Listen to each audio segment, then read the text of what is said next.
10 গুণ শক্তিশালী ক্ষেপণাস্ত্র তৈরি করল ইরান, যা দিয়ে মুহূর্তেই উড়ে যাবে ইসরায়েলের প্রধানমন্ত্রী বেনিয়ামিন নেতানিয়াহুর আস্তানা। এমনকি যুক্তরাষ্ট্রের আকাশ প্রতিরক্ষা ব্যবস্থাকেও হার মানাবে ইরানের তৈরি এই ক্ষেপণাস্ত্র। এর মাধ্যমে আবারও সামনে এসেছে ইসরায়েলের রাজধানী তেল আবিবকে লক্ষ্য করে ইরানের সম্ভাব্য অপারেশন ট্রু প্রমিস 3 পরিচালনার বিষয়টি। শতাধিক ব্যালিস্টিক ক্ষেপণাস্ত্র রয়েছে এখন ইরানের হাতেই, যার ফলে প্রতিরক্ষা ও সামরিক শক্তিতে মধ্যপ্রাচ্যে আরও শক্তি অর্জন করল ইরান।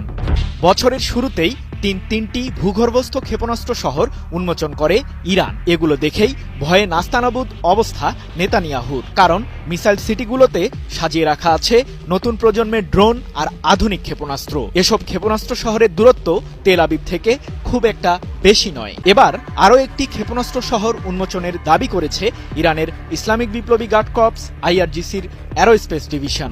নতুন এই মিসাইল মেগাসিটিতে ইসরায়েলের বিরুদ্ধে সার্জিক্যাল স্ট্রাইক পরিচালনার জন্য প্রস্তুত রাখা হয়েছে খেবার শেকান, শহীদ হাস কাশেম, কদর এইস, সেজ্জিল ও এমাদ নামের ব্যালিস্টিক ক্ষেপণাস্ত্র।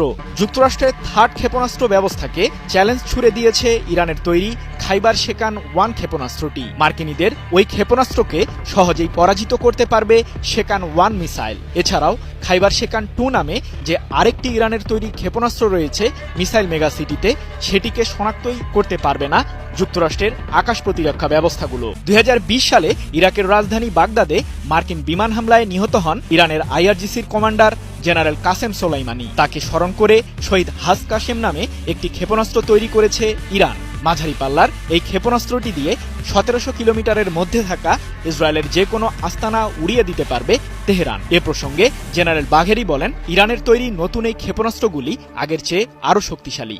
গত বছর 2 দফায় ইসরায়েলকে লক্ষ্য করে ক্ষেপণাস্ত্র ও ড্রোন হামলা চালায় ইরান। অপারেশন ট্রু প্রমিস এবং অপারেশন ট্রু প্রমিস 2 নামে ওই হামলায় শতাধিক মিসাইল ও ড্রোন ব্যবহার করে IRGC, যা দিয়ে নেতানিয়াহুর বেশ কয়েকটি সামরিক স্থাপনা ক্ষতিগ্রস্ত হয়।